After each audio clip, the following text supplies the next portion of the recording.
बाहर अज दे बदमाश बदमाशियां करके आउंदे ने ते बाद विच शामी अपने मां प्यो नूं अगलियां दे घर माफियां मंगण वास्ते कर छड्डदे। लख लानत तुहाड़ियां बदमाशियां ते, लख लानत तुहाड़ियां इन्हां अनावां चदरावां ते कि बाहर लड़ाइयां लै आउंदे ते शामी मावां भैणां नूं माफियां मंगण वास्ते घल्लिया हुंदा। कित्थे गईयां तुहाड़ियां शर्मां ते गैरतां ते अनावां हयावां, कित्थे गई? अल्फाज के पर्दू में मैं जिनसे मुखातब हूं वो जान गए होंगे क्यों नाम लिया जाए। एक गल ते एक लानत बड़ियां सियाणियां ने, इन्हां नूं किसी दे घर छड्ड के नहीं आउणा पैंदा, ये आपे ही अपने टिकाणे दे उत्ते खुद बखुद ही पहुंच जांदियां। कई बंदे पे आंदे ने कि सानू फलाने ने गल लाई है, फलाने ने गल रड़काई है, लाई दी नहीं गल आपे ही अपने टिकाणे ते उपड़ जांदी है, लग जांदी है गल। वो किसी आख्या सी ना, एक गल हुंदी ते लखां वाल हुंदे, गल वालियां नूं गल रड़क जांदी। मैं जिहड़ी गल समझाना चाहना वो गल बड़ी तवज्जो बड़े गौर दे नाल सुनियो जे नौजवानां वास्ते में। पुत्र पहला वक्त सी, पहला दौर ऐसा सी, टाइम ऐसा सी कि सोटियां दी डांगां दी लड़ाई हुंदी सी, कुहाड़ियां दी बरछियां दी लड़ाई हुंदी सी ते एक दूजे दे जोर दा पता लगदा सी कि कोई किन्ने क पानी दे विच। ए वक्त दौर टाइम ऐसा आ गया है, बड़ा भलवान बंदा भी है ना ते एक निक्की जी गोली दा मार है। कोई भलवानी नहीं, कोई बदमाशी नहीं। सो इस वास्ते अपनियां बदमाशियां अपने घर ही रखो, अपनियां अनावां अपने गुस्से अपने कोल सामभ के रखो। अज तुसीं आखो ना कि असीं शेर हाँ, अगला सवा शेर।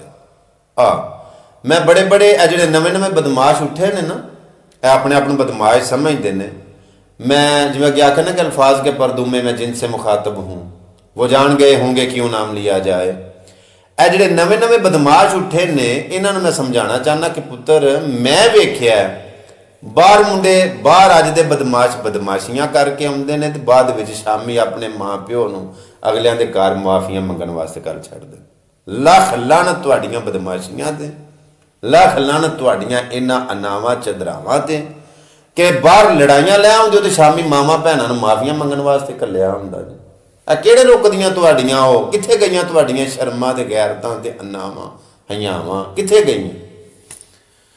गल इस तरह में मैं दर्श देंदा रहीना कि आपस में जुड़ मिल के रहो, एक दूजे नूं नीचा ना वहाओ, लड़ाइयां ना करो, झगड़े ना करो, मुहब्बतां वंडो, प्यार वंडो।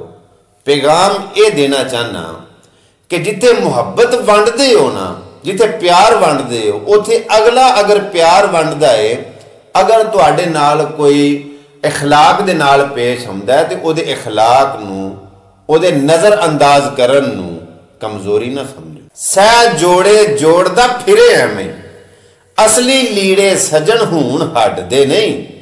ए काफर पढ़ कलमा मुसलमान हो गए ने, पर बंदे कुफर दिलां चों क्यों कढदे नहीं? कुत्ते पै जावन ते बंदा बह जावे, बैठे बंदे नूं कुत्ते फिर वढदे नहीं।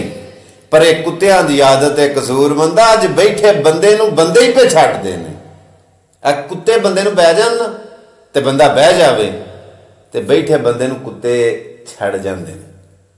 लेकिन ए वक्त ए दौर ऐसा पै जांदा है कि अगर बंदा बह जावे ना ते बैठे बंदे नूं लोकी सगों लताड़ जांदे ने, सुहागा मार जांदे ने, बल्कि सी सुहागा दो सुहागा कर जांदे ने, बैठा लम्मा पै गया लताड़।